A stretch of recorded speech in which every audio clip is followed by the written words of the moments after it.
Hello students, welcome back to my channel. तो चलिए आज मैं आपको बताऊंगी कि बोर्ड मास से सिंप्लीफाई के क्वेश्चंस कैसे सॉल्व किए जाते हैं।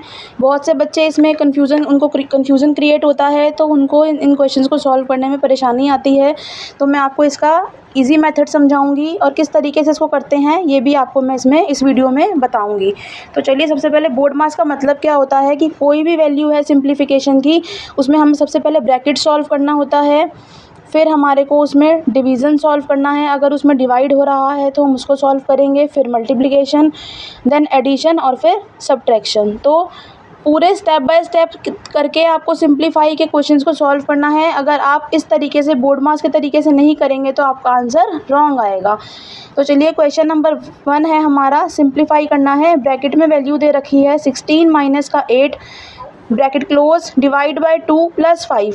तो सबसे पहले बहुत से बच्चे इसमें क्या करते हैं, पहले टू मतलब डिवाइड की वैल्यू को पहले कर देते हैं, लेकिन सबसे पहले हमें ब्रैकेट सॉल्व करना है। तो 16 में से अगर हम 8 को माइनस करते हैं तो हमारे पास बचेगा 8। अब सेम जैसी वैल्यू हमारे पास इसके आगे है वैसे ही हम इसको उतार लेंगे। अब 2 के टेबल में 8 कौन से नंबर पे आता है इसको बताएंगे हम। तो 2 के टेबल में 8 डिवाइड करेंगे तो 4 पे आता है, प्लस 5 स्टेप बाय स्टेप करेंगे। अब दोनों प्लस की वैल्यू हैं, 4 भी और 5 भी, तो हमारा आंसर क्या हो जाएगा 9।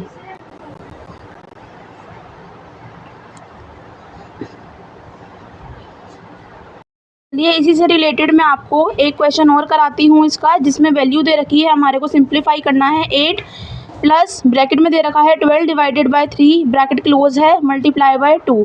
तो सबसे पहले हम इसमें ब्रैकेट को सॉल्व करेंगे। तो ब्रैकेट को सॉल्व करने के लिए 8 प्लस 3 के टेबल में 12 कब आता है, 3 के टेबल में 12 4 पे आता है, तो हम वही नंबर लिखेंगे मल्टीप्लाई बाय 2। अब जैसे कि मैंने आपको बताया था कि ब्रैकेट में पहले ब्रैकेट सॉल्व करते हैं, फिर डिवीज़न करते हैं और फिर मल्टीप्लिकेशन करते हैं।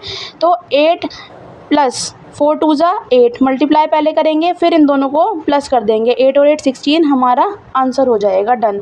एक क्वेश्चन और करेंगे इसी से रिलेटेड, जिसमें दे रखा है 100 डिवाइडेड बाय 5 मल्टीप्लाई। तो अब सबसे पहले हम ब्रैकेट सॉल्व करेंगे। तो 100 डिवाइडेड बाय 5 4 ज़ा 20 होता है, इसको सॉल्व करेंगे, प्लस 7।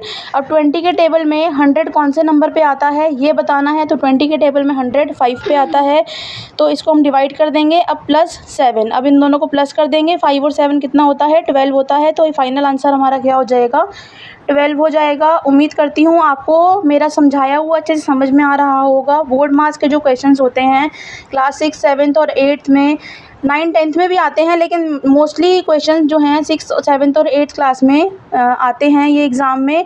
और इसको बिल्कुल स्टेप बाय स्टेप करना होता है। अगर आप कोई भी स्टेप इसका मिस कर देते हैं तो आपका आंसर जो है वो रॉन्ग हो जाएगा। अगर आपको मेरी चीज़ें समझ में आती हैं, मेरा समझाया हुआ समझ में आता है, तो प्लीज़ चैनल को लाइक करें, सब्सक्राइब करें और शेयर करें और कमेंट करके बताएं कि आपको मेरा पढ़ाया हुआ कितना समझ में आता है।